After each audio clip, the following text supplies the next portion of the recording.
The Tissot Powermatic AT Silicium. You almost have to talk about this watch with a British accent. In fact, it even sounds like something the Avengers were trying to keep away from Loki in the early days of those Marvel movies. Or are they Marvel movies? I'm sure somebody's going to type me a comment about that. But um, maybe even want to adopt an Aussie accent for it. The Powermatic 80 Silicium, mate. This is a very cool watch, a very European watch from a very cool brand. And if you think the thing looks good on camera, well, guess what? It's better in person. This thing is just pleasant to behold. Mine is wearing a Milano Straps Italian leather strap, which is part of this review as well. And how that strap came to be attached to this watch is a big chunk of the review, and it's a big chunk of the negative part of this review. The media is going to run throughout. You're going to see photos and videos of the watch in different stages with different straps and bracelets on it, because this was really kind of a journey for me to get as much of a European watch as possible and perfected, um, which actually just kind of, it wasn't even planned. I thought I was just going to buy myself a Swiss watch, and that was that. And boy, was I in for an education. And the reason that I am so ignorant on Swiss watches is because I'm a Seiko and Citizen guy. My father was Seiko, and my wife likes Citizen. I've got a Seiko around here that's 20 years old and still ticking. I did have to get the capacitor replaced in it. It's a very special Seiko called a Kinetic. I've got another Seiko automatic. We've got all sorts of Japanese watches over here, which I just like, and they never give you a reason to think about anything else. I thought about switching up because of the tariffs, and always liked the idea of a Swiss watch. Wanted to own a Swiss watch. Went to Switzerland when I was in my early 20s, and I bought some watch at a kiosk that had the Swiss flag on it. And I thought it was so cool. I had a Swiss watch. But now I'm a grown up and I want to own a real Swiss watch. So then Trump starts coming up with tariffs that are going to affect Europe, and it may become impossible for me to obtain a Swiss watch, or it may become financially out of reach. And I'm going to talk about the actual dollar figure of what a tariff would do to this watch later on in the video.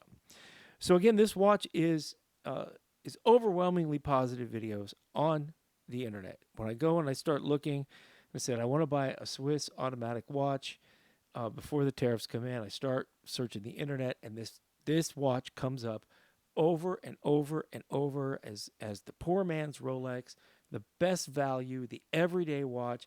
And I watch all these videos, and they are so overwhelmingly positive that I start searching for a negative review of the watch, because nothing is 100% positive. Every restaurant has a negative review. Every, lawn equipment, cars, nobody's 100% happy with everything, but this thing is just overwhelmingly positive. Well, today you're going to get a negative review of the Powermatic 80 Silicium from a guy who bought one and learned all about the nuances and what Swiss made really means the hard way. Now, you have to stay tuned for the whole thing, and I'll tell you at the end if I would buy it again, if it's overall negative. But there are some serious problems with this watch that the reviewers do not tell you about. And so today you're getting one that lists all the problems from more of a layperson point of view. Actually, I know a lot about weapons. I know a lot about pistols, and I know a lot about rifles. And so getting into watches, some of it is one-to-one, and some of it is not applicable at all. Country of origin being a completely different world in watches than it is in firearms. But my firearm experience, and having carried concealed for about 20 years now, has taught me something, that when this watch came right out of the box, I immediately noticed a problem that nobody else has talked about with this watch, and I hope you stay tuned for it. And by the way, you were watching Guns and Watches, or listening to it. beg you to like and subscribe and share. If you like the content, give me some comments or something. There's a lot of uniqueness on this channel, and today is probably going to be the pinnacle for watches because of the journey I was on, how much I learned, how much I spent, and my perspective on this Swiss watch stuff. I'm not selling you anything whatsoever. I'm doing this for fun, for a hobby. Maybe these videos can help save some people some money, and maybe I can make some virtual friends here on the internet. But everything you're going to see on the screen today, I paid cash money for, and I own outright, and it's staying with me. I don't have to send anything back to some company. I'm not advertising. If you see an advertising on this video, it's because it got popular enough for YouTube to put one there, okay? So I'm going to tell you the watch's performance data too. That is another thing that is completely missing from the watch reviewers' reviews. They are usually giving you demos. They're not actually giving you a review of the watch. In fact, some guys wear gloves because they're making a video about a watch. They want you to buy the one in their hand. I have to tell you that the one in this video is sitting right here on my desk, and I've owned it for months, and I'm never going to not own it unless I give it to a kid or something. So, the unboxing. The unboxing is just unboxing. I know that's kind of big on the YouTube fans and whatever. It does come in an attractive case that keeps it safe, and it has a big book for all automatic Tissot watches. Apparently, their specs are generally the same. I bought a toolkit with the watch and resized it myself because despite owning watches for a long time, I'd already paid. I have paid people to size it for me, or didn't need sizing forever and ever and ever. And in this case, I learned that the watch kit's only $20, and you really only need a little mallet and a punch to get the pins out to resize it yourself. And I thought, why have I not been doing that myself? So the first problem on day one, well, to back that up, when I pull this thing out of the box, I go, my goodness, that is a very good looking watch. In fact, I'm taking a moment right now to give another look-see at it. It's at least 3 months old in my hand, and it's been worn and used, and straps have been changed, and so has my attitude about the watch. But it came out of the box like, wow. And I resize it, and I notice right away this thing is heavy. It's really heavy. It's not like some watches have a good weight to it. This thing's noticeably heavier. And I'm like, well, hey, you know what? It's a Swiss watch, baby. That's what it's all about, you know? I resize it. I put it on, and it looks great on the wrist. You'll see pictures of it on Bracelet on my wrist throughout, and boy, does it look good. It's just not comfortable. One of my Seikos has the butterfly hasp on it, and it is incredibly comfortable. And I know the watch snobs really dog Seiko on their bracelets, but that I don't know why, because this bracelet here had to go. It was uncomfortable, couldn't size properly because of the links, didn't have any micro adjustment, and day one, I scratched it. The links that are polished are mirror finish polished, and the steel is not hardened. It is a 316L. Just laying my wrist on my desk, you could see the scratches when I flipped that thing over, and I was like, "What the heck?" Now, because it's my first Swiss watch, you know, maybe I don't know what I'm talking about, so I wear it for a little bit, and I realize taking it off, and putting it on, I'm struggling with it because the butterfly hasp really is bad, and that was the one bad thing that somebody had mentioned about the watch. The butterfly hasp on this watch is simply clumsy, and I have no idea why it's clumsy, but it certainly is. The butterfly hasp on my Seiko, I could put it on with my eyes closed. I don't even think twice about it. With the Tissot, I have to flip it. I basically lay the watch on my knee and brace it while I close the hasp because it's going to fall off. And so I set about, buying the strap. And the other part of the watch, of the bracelet, that I got to mention before I get to the strap story, because that's pretty long, is that it appears that the bracelet links came right off the water jet machine and onto your wrist. They're a millimeter and a half thicker than the links on my other automatic watches, and they are completely 90 degrees. There's no softening of the edges whatsoever, and this is where Gun Guy kicks in. Immediately, I wear, I have Ralph Lauren coats. I've got Joseph A. Bank coats. I've got another one upstairs. I got a bunch of sport coats and suit coats. I'm buying a watch to wear to work, and that work is white collar work, and I dress pretty nice for work. And this bracelet and this watch is so jagged that I am not putting a sport coat on while I wear this watch because it's going to remove the lining. Having carried guns concealed for 20 years, what I carry every day is a laughably small gun that is made for deep concealment, and it has no sharp edges, and it's all been buffered out, and that thing still wears out my pockets and still gets cluttered with lint because cloth and metal do not go together. Neither does cloth and polymer. So this watch is probably level 3A certified, that bracelet. It probably will stop a 9 millimeter slug, maybe even bigger. The bracelet is thick, it is jagged, and it came off the watch and is not going back ever. If I ever do entertain putting it back on, I will take my Ryobi Dremel clone and polish the snot out of the edge of those links because it is just simply strangely squared off and jagged. You could kind of like drag your thumb across it and feel it. I don't think it's a manufacturing defect. I think it's how they want it to be. I think they want that dramatic look of watch, no watch on your wrist. But I've got a couple of Seikos, a couple of Citizens. The Citizen bracelet, 100% made in China, even stamped made in China. I'm not terribly happy about that. But they even beveled the edges of that one so that it would be smooth. My Seikos are totally smooth and softened, from the factory. So I was really shocked about this bracelet. First, it scratches, and the second, it's chunky. So I go off and I buy the Tissot leather strap. And I'll keep in mind, my whole goal here is to have a Swiss-made watch, and I'm blissfully ignorant about what that word actually means at that point in time.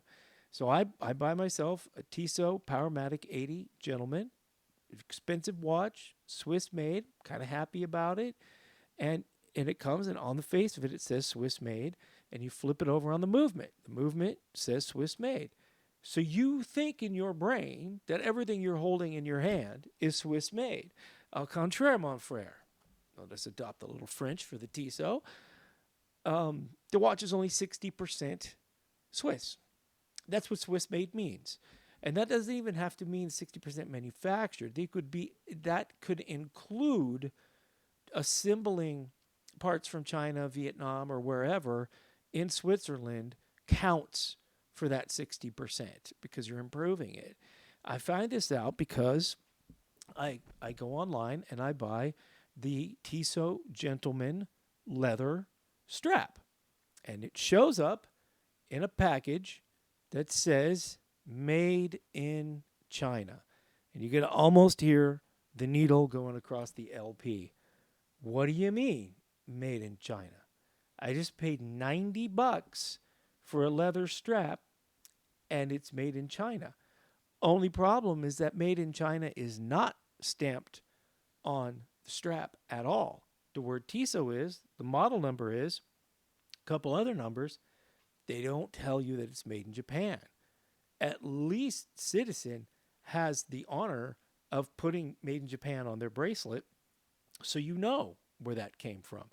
If you buy this watch on a strap and you're like I was, you think you're walking around with a Swiss watch when you're only walking around with a mostly Swiss watch, for those who know Princess Bride.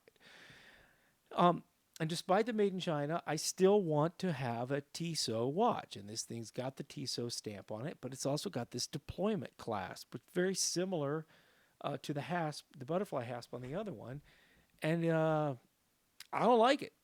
In fact, I think it's a solution looking for a problem. I don't see any value in that whatsoever. I looked online and they say that the deployment hasp is to preserve the leather, which means they're using subpar leather that they don't want to be in contact with a buckle every day. To resize this contraption takes quite a bit of effort. There's a little locking lever, and you have to unloose the locking lever and push the thing out and move it over.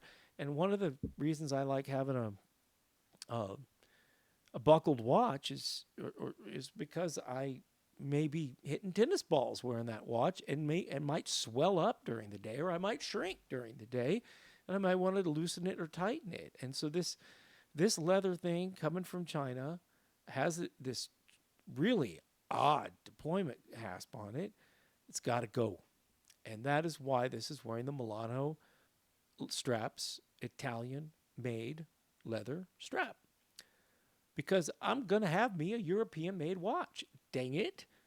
I'm going to make it as European as I possibly can. I did look for a United States made strap in this brown with the white thread configuration, and I think you could only really get one from Vaer watches, and it's always sold out.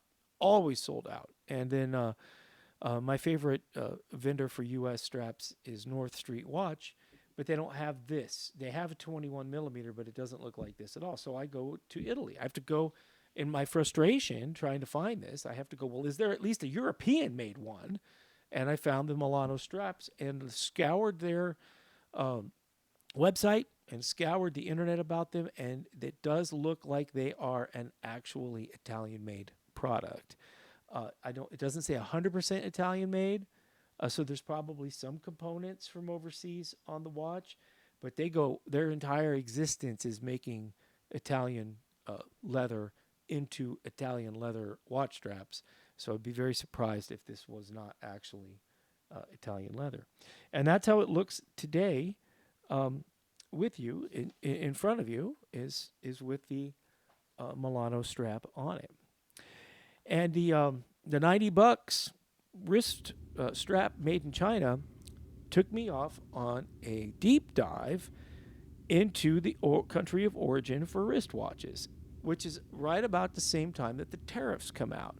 So the watch reviewer guys are confessing that, guess what? If you think your Swiss watch is going to carry a 30% tariff when it comes into the U.S., you are mistaken. Only 60% of the watch will be at a 30% tariff.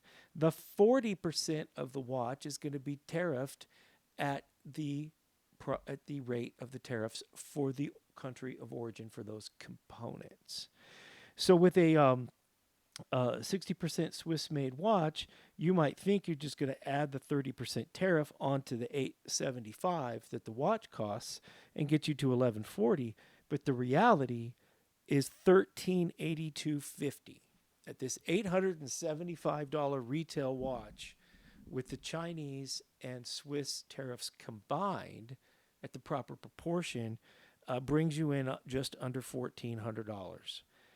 And that's insane. And that end result would cause me to continue living in the world of Seiko and probably just Seiko, right? I'm not really that big into Citizen. Even though they make great watches, I really like the vertical integration of the Seiko Corporation, and I like their products. And so that's that. The bracelets, the straps, the cases of the Tissot group are probably not made in Europe. They're probably made somewhere else. There's a lot of hullabaloo about that. And if that ever comes to be, it may end European watch selling in the United States as we know it. I'm kind of miffed that I only have a 60% European watch.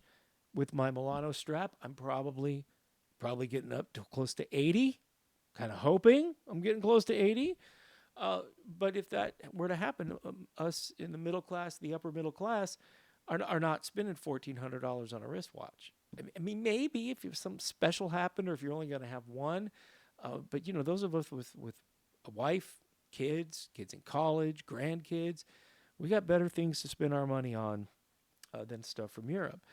And what also educated me on this before I get back to the watch is that the guys who make watches here in the United States from components all over the world are doing exactly what the Swatch Group is doing. So if you were to buy a Vaer uh, wristwatch with a Sellita movement in it, that is more Swiss made and American made than buying a Tissot or maybe a Hamilton or any of the other, what they call mid grade Swiss watches over there. And as I expanded the search, I find out that some of these higher end companies are also doing this 60% made shuffle. And that's unfortunate because I have a few gun holsters that you're going to see in the pictures here with the watch that come straight from Europe that I order custom made. And they're about 120, 130 bucks a holster, which means that Tissot or Swatch Group could be producing their straps over there and selling them for 100, 120 bucks a strap, which is what they're doing anyway. So they're really just doing this for greed, and I'm not entirely happy about that whatsoever. The Milano strap watch leather, by the way, is fine leather. It is Italian leather. It's the same feel and texture of my European holsters, which are also made of Italian leather. But the Milano one is reminiscent of if you played baseball in the 80s or 90s and you got a real leather glove back then that you had to oil and take care of. That's what the Milano strap is. It is vegetable tanned leather. It is made in Italy, not 100%, but you do have to take care of it. It's not like you can just put it on like patent leather. It's not like it's sealed up with something. You actually have to put some protectant or put some oil on it periodically. It comes with the little quick disconnects, same thing that the Tissot strap did. Those are absolutely outstanding. The bracelet did not come with the quick connects. Very disappointing because I scratched the inside of those lugs up like Herbie Hancock playing Rocket back in 1989 at the dance hall. I mean, I scratched that thing like Jam on It. I scratched it like we were breakdancing back in the day in high school. And I am not happy with that. The fact that you could get these little quick disconnects is so liberating because I actually wear my wristwatches, and I have those quick disconnects on at least 2 watches now. And when the watch gets dirty, you could just disconnect the leather strap, clean the watch, or if you have to clean the strap, you clean the strap without hurting the watch. Those are outstanding. And the fact that they can come on the Chinese-made strap labeled with Tissot to make you think it's Swiss-made means that they are attainable. And they're made in China. And everybody should have them. The watch has 100 meters of water resistance. And I know that Teddy Baldassar talks about this all the time, how, it's not really, you don't really want to go down 100 meters. He was going down 100 meters. But, engineering-wise, 100 meters of water exerts 142 psi of pressure on whatever is down there. And so the 100 meters of water resistance is really good because that means this watch can get hit. It means it can get smacked and not break. It means it's protected. So you want to have at least 30 meters of water resistance for anything you put on your wrist because that equates to 42 psi of pressure, which, as you know, we inflate our tires to 35 psi. So that's stout. That's going to take a pretty big hit. But you also want the watch to be able to get wet. Before I put this video together and did the last videos and pictures of this watch today, I did take off the strap and cleaned it with soapy water and a toothbrush in complete confidence that I wasn't going to harm the thing. And so you do want to have that. The 100 meters of water resistance is absolutely welcome, especially on something that you're spending this much money on. Thanks for hanging out this long. I've got some more negative before I flip to the positive. But hang on, it's going to be worth it. I'm going to keep putting those little carrots out there. And hopefully I'm giving you an education to help in buying watches overall, not this one, because of what I learned along the way. The next, it's not negative against the watch by any stretch. It's negative against these watch reviewers. They all say this is an everyday watch. And what they're trying to say is buy this watch from me. They're trying to say you can wear this every day, no big deal. It's not special. It's not. And they're wrong. Um, an everyday watch should be a piece that you feel comfortable wearing poolside or a conference room, courtside or a wedding. That's the idea of an everyday watch. Something that's going to go with a polo shirt, but it's also going to go with a t-shirt, and it's also going to go with a sport coat, and you're going to be able to wear it in all sorts of settings. This watch is absolutely not that. Okay? Now, don't think I'm telling you how to wear your watch. Our society has come as you are, and I wear this watch whenever I want to wear this watch. But it's not classified as an everyday watch. An everyday watch would be like a Hamilton or some kind of field watch or something that is a little bit dressed down from this one. This is absolutely 100% a dress watch. Okay? That's what it is. This is a dress watch, and it's no other thing than a dress watch.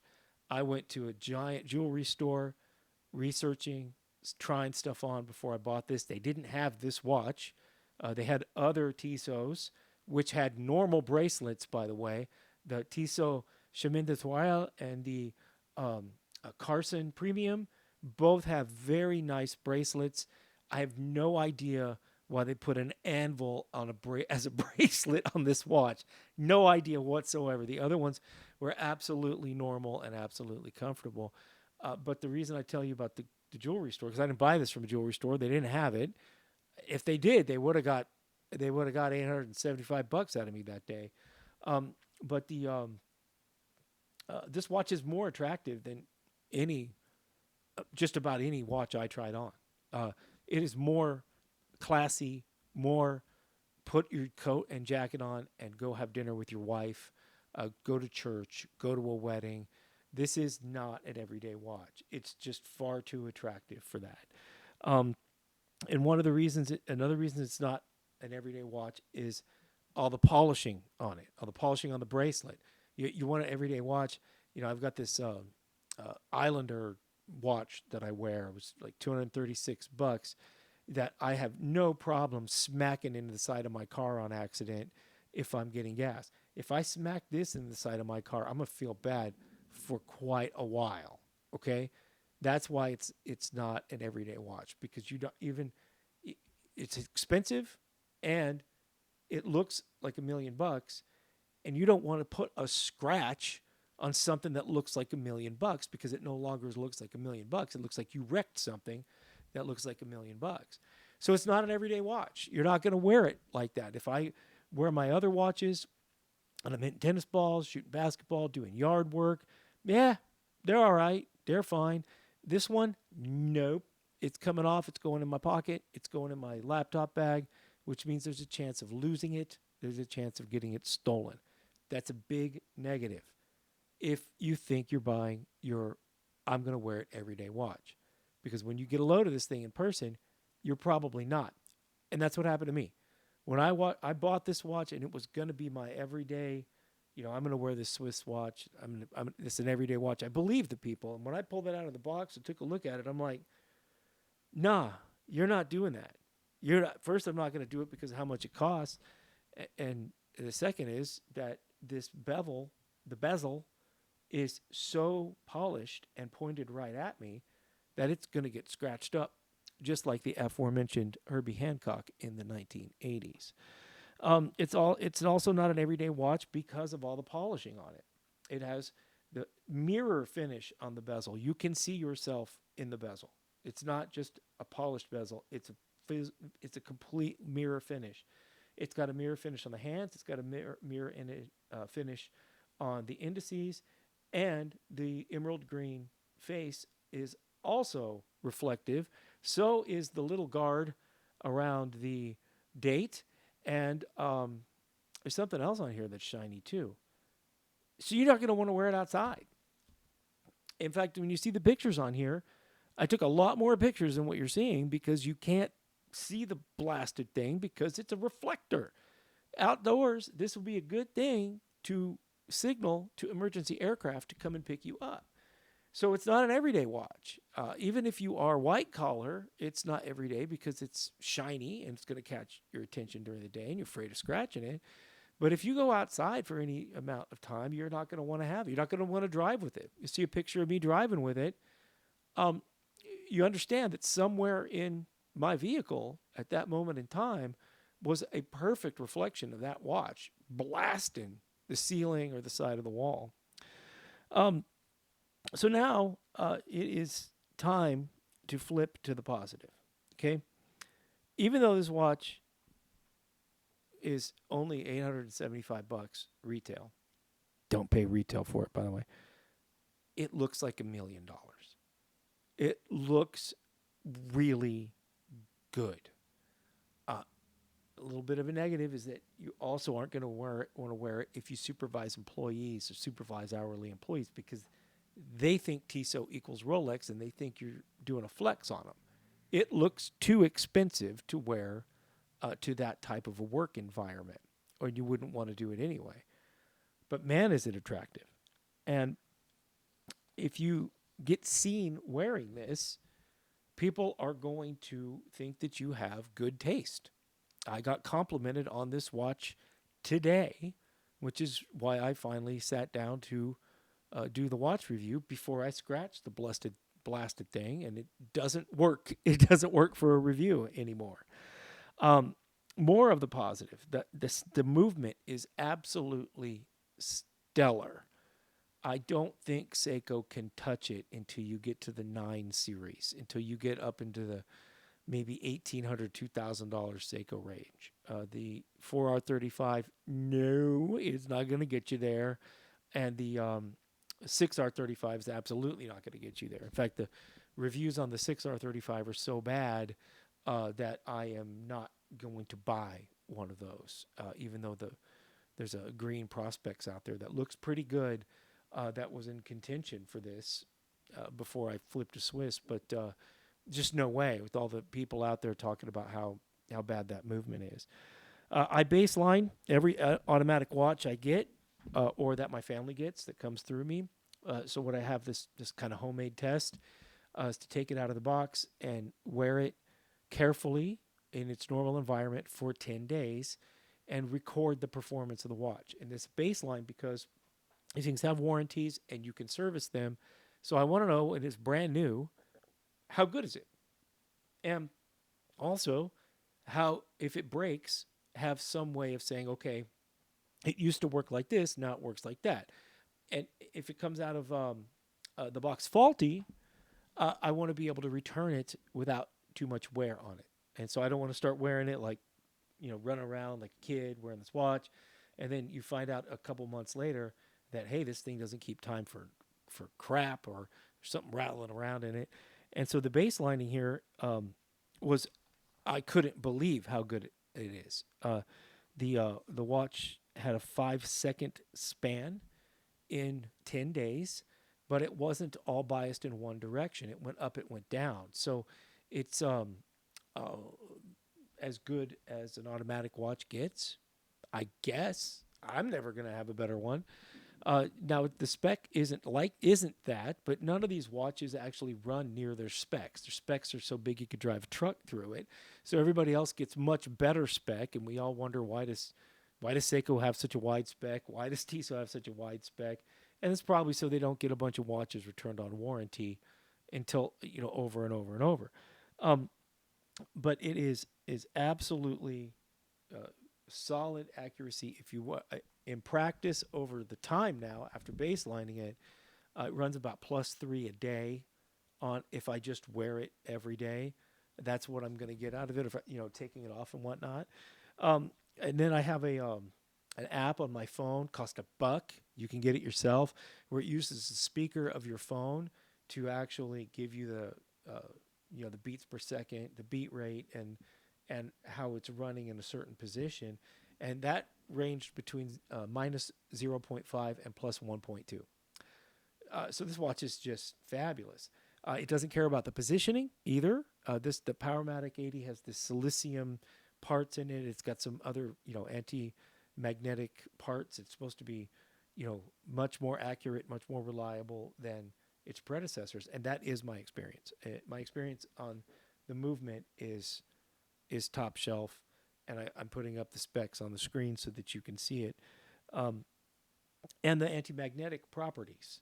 I have a winder that I bought, and I put my other mechanical watches on it, and even with with the winder turned off, the magnetic interference coming off the winder's power supply wrecks the accuracy of my other mechanical watches, of my all metal mechanical watches. If I turn it on the other watches, forget about it. Just forget it. So there's no reason to use it if it's you're supposed to use the winder to keep the watch running so it keeps time. And my Seiko was losing 30 seconds a day on this winder. It was some astronomical stuff, but if I didn't put it on the winder, it was 5 seconds a day or something. It was much better. So I put this thing on the winder. It does not care. It doesn't care, and it doesn't care what position you store it in. And so all the claims, from my perspective, about the anti-magnetic properties are completely proven out right here at home, pretty much on accident. The watch does have superluminova on the hour and minute hands and at the top of each of the indices. It's pretty cool. I think they should have skipped it because that's kind of their way to make it an everyday watch and make it more appealing to people. I wish they would have skipped it and used non-reflective hands instead of the mirror finish. However, they did what they did, and I own the watch now. But the superluminova is not really, doesn't really last that long. It's not really that brilliant, as you can see for yourself. And I think it would look better without it because it's got this little white stripes on the hands. When all is said and done, this watch is indeed as good as the watch reviewers report. However, they only report on the good, they don't report on the bad. Would I buy this watch again? Yes, I would buy this watch again. However, because of the Chinese nonsense and the way that they're, fibbing about where the stuff is made, I will not pay list price. I have bought another Tissot, a present for my daughter that I'm going to review. I bought another one since, but definitely not at their list price. If it was mostly made in Switzerland, yeah, $875. All right, no big deal, right? That's a lot of money for a luxury good, for something I don't really need, something I just kind of want. But I would cough it up if it was really a European, if it was a completely European thing. So maybe they made the leather in the Czech Republic, or maybe down in some of the Slavic states or somewhere where the labor is more cheap. But the fact that they're pretending to sell you a Swiss watch when it's 40% Chinese means that I'm going to pretend as well. I'm going to pretend that I paid $875 for a watch that was 40% made in China. You can buy this watch on Amazon. On the strap, if you don't want the green, the price goes way down. I think that on Amazon, not Amazon, on Walmart.com, you can get a Powermatic 80 Silicium Gentleman for $421 right now on their Chinese-made strap, and that's how I would say buy it. That's very inexpensive, and you would get the factory warranty, and then you have enough money to go and buy a U.S. or a European-made strap yourself, unless you like that strap that comes with it. Joma Shop has it cheap, and you can get Tissot at other places for less than retail. But would I go to one of the watch guys reviewers websites and pay list price for a Swiss watch? Never. Not doing that again. In fact, they should probably stand up to it as well. Those prices should come way down. They should be down, competing more with the Seiko price line for the Seiko 4R series, maybe a little bit more. The reason I would buy it again is because of the movement. The Powermatic 80 Silicium movement is what makes it worth it. And I wish that more watches had that movement in it. My My daughter has the chemin de Toile, and it has the one down movement from this, and you can tell. You can tell it's not quite as good. So I'm sorry for such a long review. It covered a lot of ground here and could probably trying to kill too many birds with one stone. I hope you enjoyed this, and appreciate that it is different from what you would normally see on the internet for a watch review. That you've got details here, you've got usage here, you've got specs here, you've got negatives that you probably didn't know about. If you're going to buy any watch from Switzerland or even European, dig into it before you do. Microsoft Copilot is a good place to ask how much is this watch made in such and such country before you pull the trigger on it, because you're probably going to change your mind when you find out that the watch is not as European as you think it is. If you got anything out of this and you're still listening, would love for a like, a subscribe, and a share, even a comment to let me know where I've lost my mind and maybe add some information in here that I forgot. Thanks for watching Guns and Watches, and hope to see you next time.